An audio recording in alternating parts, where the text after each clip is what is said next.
a história que eu vivi com meu falecido pai, que eu descrevo aqui. Meu falecido pai, como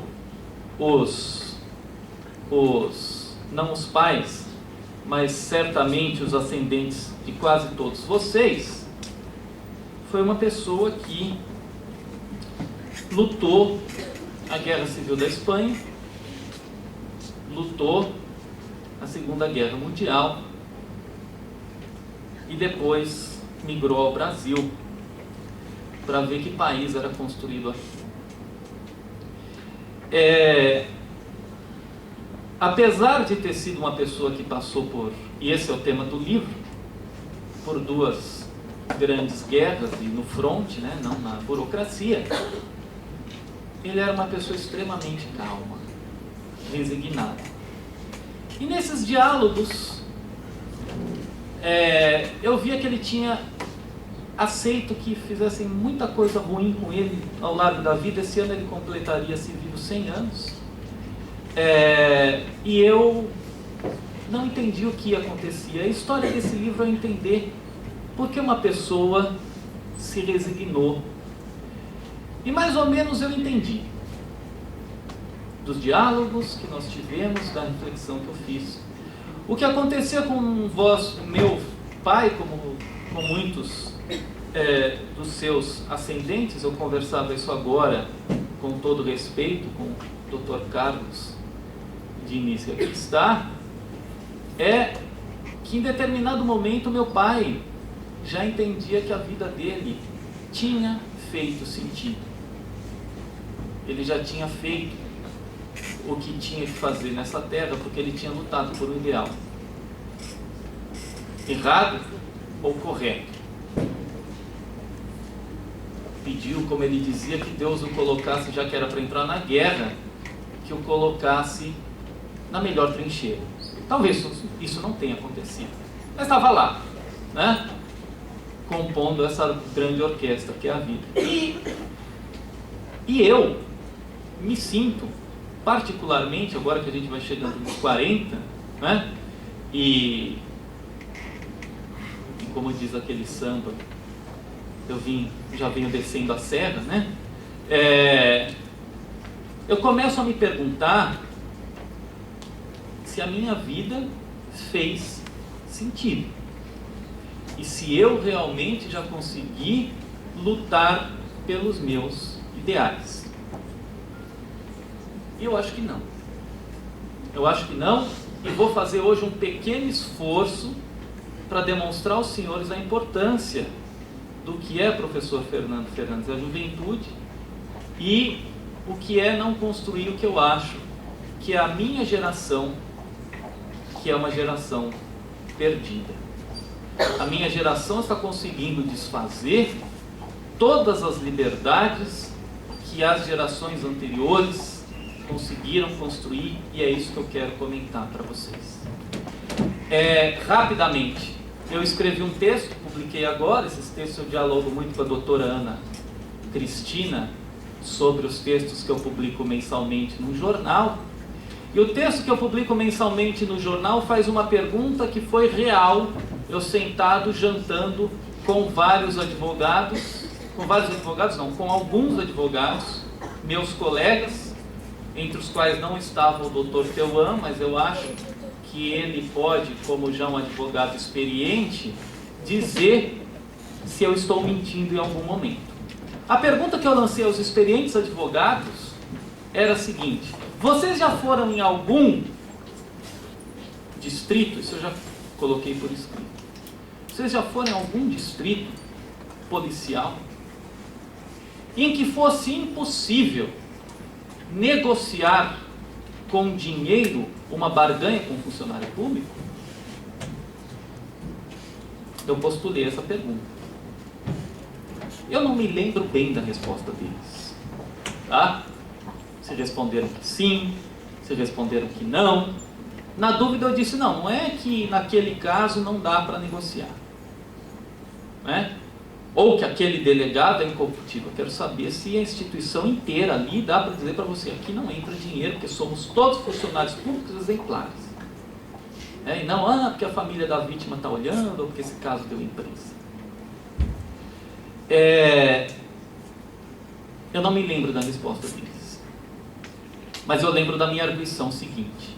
E você já viu algum de nós, advogados, denunciarmos isso pontualmente? Vocês já viram? Eu não vi. Eu sei que nós vivemos uma corrupção tolerada que vem de todos os poderes e que nós não conseguimos enfrentar e nem conseguimos noticiar. Genericamente a gente fala, e eu concordo com aquela história dos Estados Unidos de que é muito mais fácil você hoje, nas chamadas liberdades, publicar uma notícia falando mal do governador, do presidente, do que publicar uma foto de uma mosca que foi encontrada numa garrafa de Coca-Cola. Isso é impublicável. Essa notícia não sai. Por quê? Porque mexe com o bolso de cada um de nós. E agora eu falo um pouco do bolso de cada um de nós. Nós estamos sofrendo restrições orçamentárias. E essas restrições podem chegar até o nosso próprio salário, meu, de professor. E se a crítica que eu vou fazer, ainda vou fazer, me leva à possibilidade de dizer isso livremente para vocês hoje, é porque eu sou um funcionário da universidade que paga as minhas contas só pela universidade. Porque se eu fosse um funcionário que tivesse que exercer a advocacia, eu não poderia falar o que eu vou falar agora. Porque se eu encontrasse um juiz, se eu encontrasse um desembargador, eu teria, como advogado, de abraçá-lo e falar: Excelência, como o senhor está bonito hoje. Que bonito terno. Que belo sapato. O senhor foi para Miami comprar? É porque, né? Eu ouvi na televisão o chefe do Poder Judiciário no Estado falar, né, que o auxílio moradia, que todos os juízes ganham, inclusive aqueles que têm casa própria, na verdade, não é para auxiliar moradia. Porque nós temos que compreender que aquele auxílio moradia, apesar de na lei se chamar auxílio moradia, é feito para o juiz ter um terno bom, um sapato bom.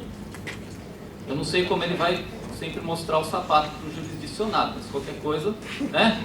Ele põe o pé em cima da mesa e mostra que ele comprou um sapato bom, não é? Uma gravata boa, uma camisa de qualidade, se possível, né? Não dá para ir sempre, mas de vez em quando, comprando em Miami. Ou seja, elidindo os impostos que pagam o próprio salário dele. Se eu fosse juiz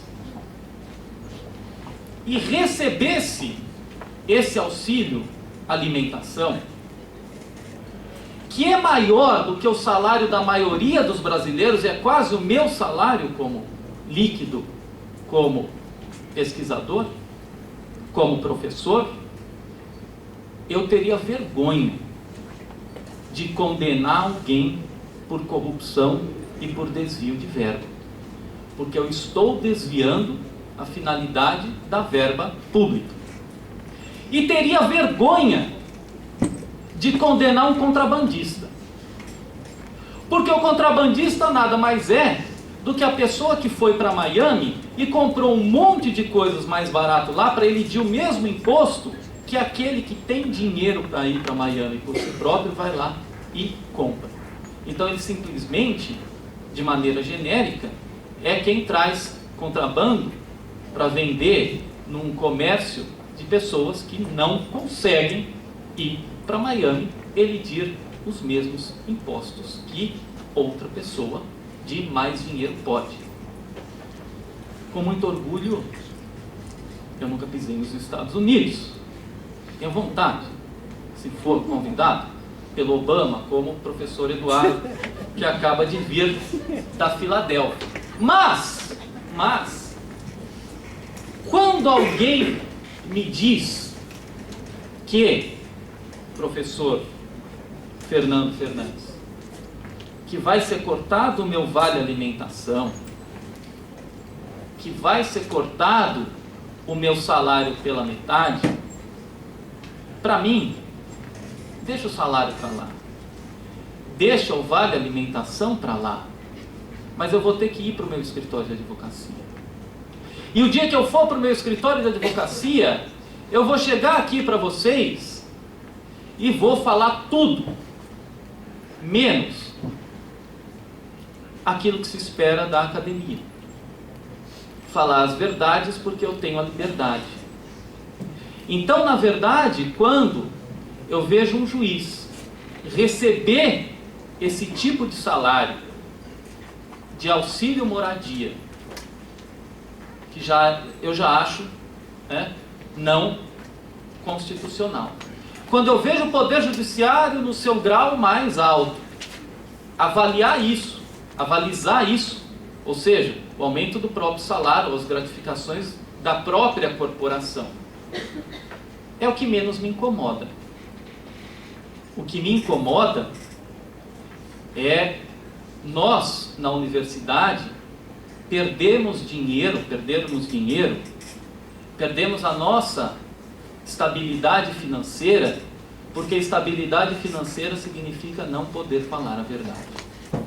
A partir do momento que cortarem o meu salário, eu vou encontrar qualquer juiz e qualquer desembargador e dizer: bela gravata. Percebi, notei, porque quando a pessoa compra um terno bonito, apresentável, tem que ser notado. Não adianta nada eu comprar, aparecer bonito e você não elogiar, o meu novo look. Então, esse é o nosso perigo. Quantas pessoas hoje conseguem levantar a voz para o Poder Judiciário? Quantas pessoas hoje, quando vêm sair de um senador que pede voto para o povo, da casa dele, uma Lamborghini, uma Ferrari, um Porsche, em vez de dizer: esse cara não podia ter isso, porque nós estamos numa população temos ainda uma população que passa fome, fica discutindo a interdependência dos poderes, e ainda discutindo que estão acabando com as tradições da nossa república, e estão botando político na cadeia. Ora, onde estão as nossas tradições? Então, quando eu falo da minha escrita, eu falo de liberdade. E ela só existe porque ela é minimamente econômica. Ela está a ponto de deixar de existir. Se eu fosse um governador do estado, eu olhasse o salário de uma pessoa que estudou tantos anos e que fez tantos concursos públicos quanto eu teria vergonha de indicar em cargo de confiança para uma prefeitura de uma cidade média 80 ou 800 cargos de confiança de gente que ganha muito mais que eu, e que não tem o mínimo de formação. Se essa liberdade não sair da universidade, não sei de onde vai sair. Agradeço todos que vão falar da dogmática, mas eu, como escritor, tenho simplesmente que dizer isso.